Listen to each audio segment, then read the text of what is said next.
What if I told you that the American empire didn't fall with a bang, but with a handshake you never saw? While you were scrolling through headlines about UN speeches and political theater, something far more consequential was happening in a quiet room in New York. No cameras, no press conference, no dramatic announcement. Just two economic superpowers, the European Union and China, sitting across from each other, and in less than an hour they rewrote the rules of global power. This wasn't a symbolic gesture. This was a $1 trillion economic alliance that fundamentally altered who controls what in the 21st century. And here's the part that should terrify Washington. Nobody asked for America's permission. For decades, the United States has operated on a simple assumption. If you want access to global markets, you play by American rules. Cross us, and you get sanctioned, isolated, cut off. It worked brilliantly for 70 years. But in late 2024, that system began to crack. And by early 2025, it shattered completely. The trigger electric vehicle sounds mundane, doesn't it? But what started as a dispute over Chinese EVs flooding into Europe turned into the most significant geopolitical realignment since the end of the Cold War. Europe was ready to slam tariffs on China. China was preparing to retaliate. The entire $1 trillion trade relationship, the lifeblood connecting two continents, sustaining millions of jobs, powering thousands of factories from Germany to Guangdong, stood on the edge of collapse. And then Donald Trump did something that changed everything. He imposed massive tariffs not just on China, but on Europe too. Steel, green technology, industrial supply chains. 25% here, 145% there. Threats of 20% on everything else. Washington believed pressure would force compliance. What it actually did was push its own allies into the arms of its biggest rival. Because when you're fighting a war on two fronts, you don't win, you make a deal with one side to survive the other. And that's exactly what Europe did. This is not about trade policy. It's not about tariffs or electric cars or diplomatic statements. This is about watching the architecture of American dominance, built painstakingly over 70 years, get quietly dismantled and replaced with something Washington has no control over. A parallel economic order. A new set of rules. A world where American approval is no longer required.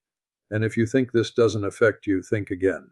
Because what's happening right now between Europe and China will determine which products you can buy, which companies survive, which technologies dominate, and ultimately which countries hold power for the next 50 years. So here's the question you need to answer by the end of this. Do you understand the world that's replacing the one you grew up in? Or are you still watching the old stage while history unfolds somewhere else? Let's start with the handshake nobody noticed. September 2024, New York City. United Nations General Assembly. The world's cameras were pointed at podiums, capturing speeches about climate change, human rights, and the usual diplomatic theater. But I want you to focus on something else. Something that happened away from the microphones, in the margins of the assembly, where the real negotiations always take place. Ursula von der Leyen, President of the European Commission, sat down with Chinese Premier Li Qiang. No grand press conference, no joint statement. Just two representatives of economic superpowers having what the official record called a productive exchange. Here's what they actually discussed. How to save a $1 trillion relationship from implosion. At that exact moment, Europe was preparing to impose tariffs as high as 35.3% on Chinese electric vehicles. China had already threatened retaliation. Restrictions on copper exports, nickel, rare earth materials that Europe desperately needs for its green transition. The relationship was 72 hours away from economic warfare. Billions in trade at risk. Entire industries hanging in the balance. And then something unexpected happened. Instead of escalating, they paused. Instead of threatening, they negotiated. Instead of choosing confrontation, they found a door neither side knew was open. Why? Because 3 weeks earlier, Donald Trump had won the 2024 U.S. presidential election. And everyone in that room knew exactly what was coming. Trump had campaigned on the most aggressive trade policy in modern American history. Tariffs on everyone, allies included. America First wasn't a slogan anymore. It was about to become economic policy with teeth. Von der Leyen looked at Li Qiang. Li Qiang looked back. And in that moment, they both understood something fundamental. If Washington is going to fight everyone, then everyone else needs to stop fighting each other. This wasn't about trust. It wasn't about shared values. It was arithmetic. Cold, brutal survival arithmetic. Europe ran the numbers. Fighting China while absorbing American tariffs, impossible. Protecting the auto industry while losing access to critical materials. Suicidal. Maintaining moral high ground while factories shut down and unemployment spikes. Politically unthinkable. China ran the same calculation. Containment by the United States was already choking their tech sector, restricting chip access, limiting exports. Now add European tariffs on top. That's not pressure. That's encirclement. So they made a choice, not the idealistic choice, the pragmatic one. By December 2024, the framework was clear. By January 2025, as Trump was being inaugurated and announcing his tariff blitz, Europe and China were already signing joint investment agreements. The world was watching Washington. But the power had already moved. Here's what that handshake actually meant.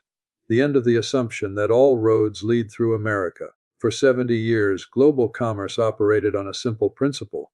If you wanted to participate in the international economy, you needed American approval. The dollar was the currency. American markets were the prize. American rules were the law. Cross Washington and you'd be isolated, sanctioned, cut off from the system. That system just broke, not because America was defeated in battle, not because the dollar collapsed, not because of some dramatic revolution. It broke because two major powers looked at each other and asked a question nobody had seriously asked in decades.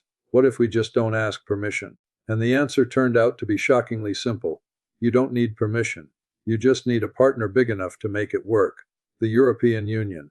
450 million consumers, the world's largest single market, combined GDP of $18 trillion. China, 1.4 billion people, the world's manufacturing center, belt and road spanning 3 continents. Put them together, and you have an economic bloc that doesn't need American markets to survive. That can set its own standards. That can build its own supply chains. That can write its own rules. That handshake didn't just save a trade relationship. It created an alternative. And here's the part that should genuinely worry anyone paying attention.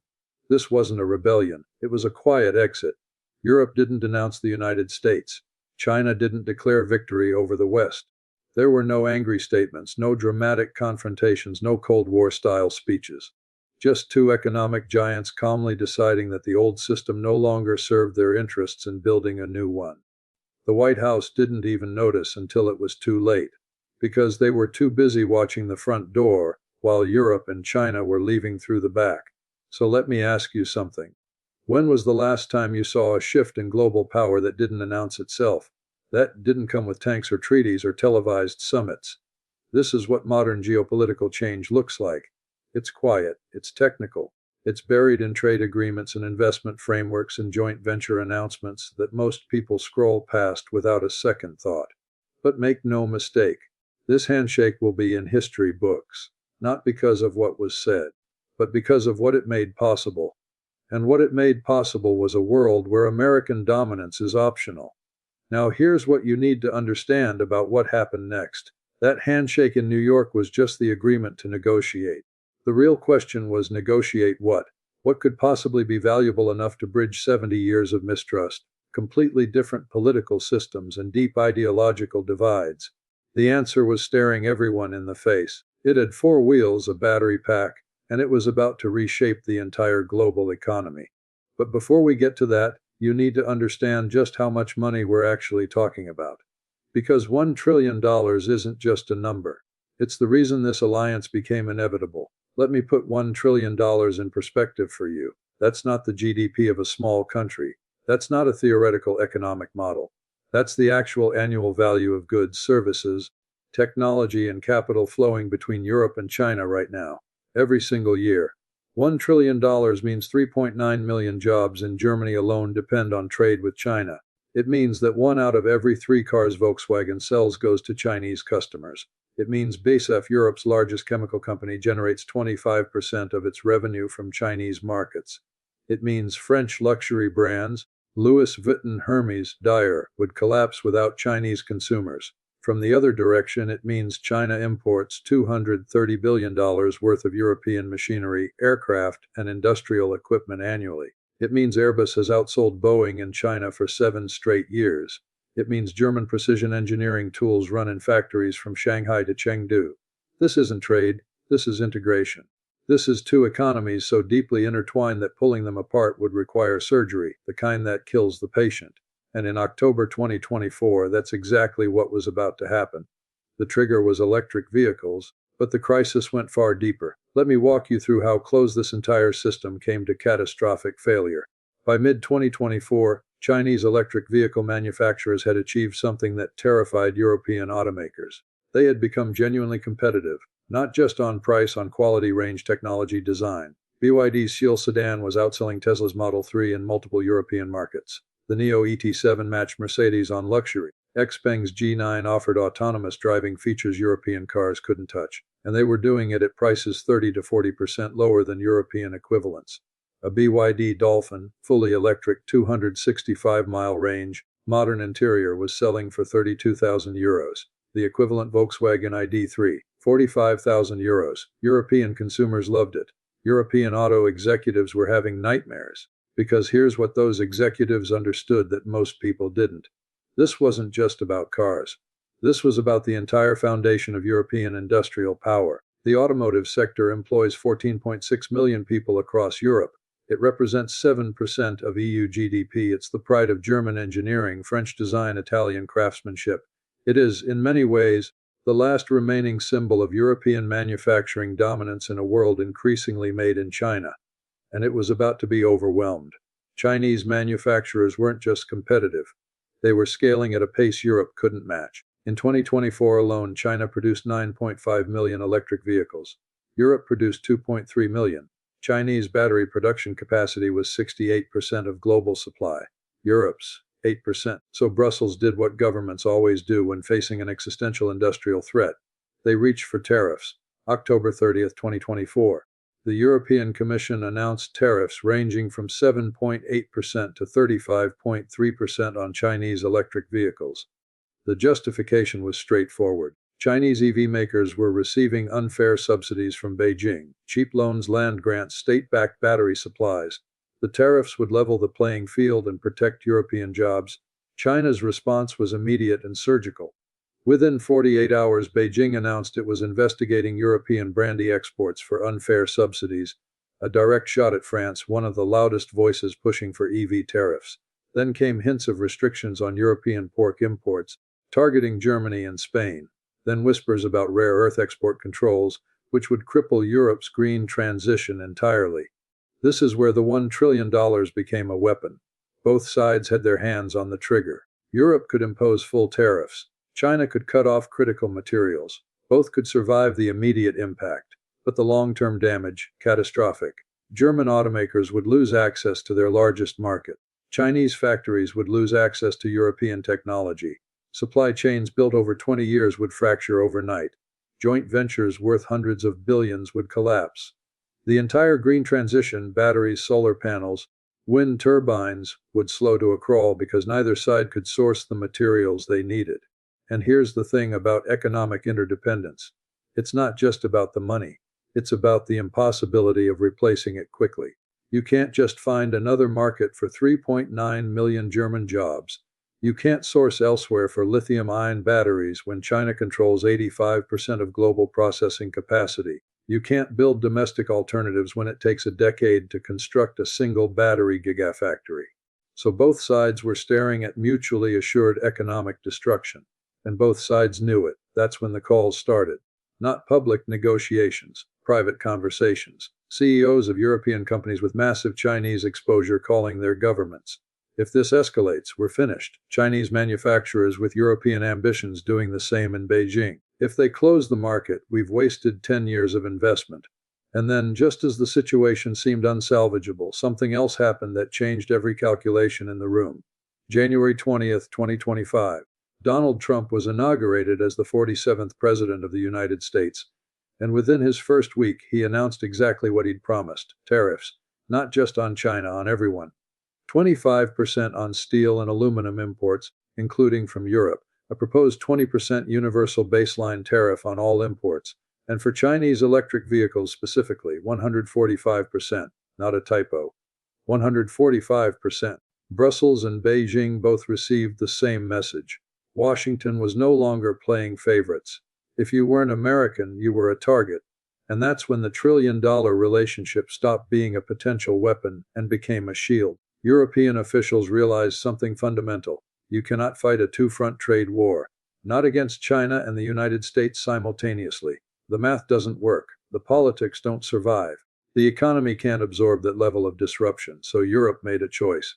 A cold, calculated, brutally pragmatic choice. If we have to choose between protecting our relationship with China or appeasing an unpredictable America that's already attacking us anyway, we choose the $1 trillion. By February 2025, the tone had completely shifted. Von der Leyen and Liqiang were back on calls. But now they weren't negotiating how to avoid a trade war. They were negotiating how to build something together that could withstand American pressure. The tariffs on Chinese EVs, quietly suspended pending further discussions. The threatened Chinese restrictions on European brandy and pork, dropped. The investigation into rare earth exports, shelved. Instead, they started talking about factories. Not Chinese cars being exported into Europe. Chinese factories being built in Europe. Manufacturing on European soil. Investment creating European jobs. Technology transfer bringing cutting-edge battery production to the continent. Suddenly, the problem became the solution. The threat became the opportunity. The crisis became the catalyst. And the $1 trillion relationship that almost shattered became the foundation of something far bigger. A parallel economic system designed to function without American approval. But here's what you need to understand about why this wasn't just a trade deal. This was strategic repositioning. Because once you realize you can work around American power in one sector, you start asking, where else can we do this? And that question, that simple, dangerous question, is what turned a crisis over electric cars into the reorganization of global economic power. Because electric vehicles were never really the issue. They were the excuse, the opening. The first brick in building an entirely new structure. And what comes next, that's where this story gets really interesting. Because what Europe and China are building together goes far beyond cars, far beyond batteries. This is about constructing an alternative to the entire American-led global order. And whether you realize it or not, you're already living in the world they're creating. Think about what's actually happening here. For the first time in modern history, we're watching two major economic powers deliberately construct a system that doesn't need American participation. Not American opposition, not American permission. Just American irrelevance in certain spaces. That's far more dangerous to Washington than any trade war could ever be. Because you can win a trade war. You can't win against being bypassed. You can't sanction people who aren't using your systems. You can't leverage access to markets they're no longer dependent on. And here's the part that keeps me up at night. This isn't just about Europe and China. This is about every other country watching this happen and asking themselves the same question. If Europe can reduce dependence on America, why can't we? If China can build alternative supply chains, what's stopping us? Brazil is watching. India is taking notes. Indonesia, Mexico, South Africa, they're all seeing the same thing. The system that has governed global commerce for 70 years, the one that said you must go through Washington to participate in the world economy, that system just showed its first major crack.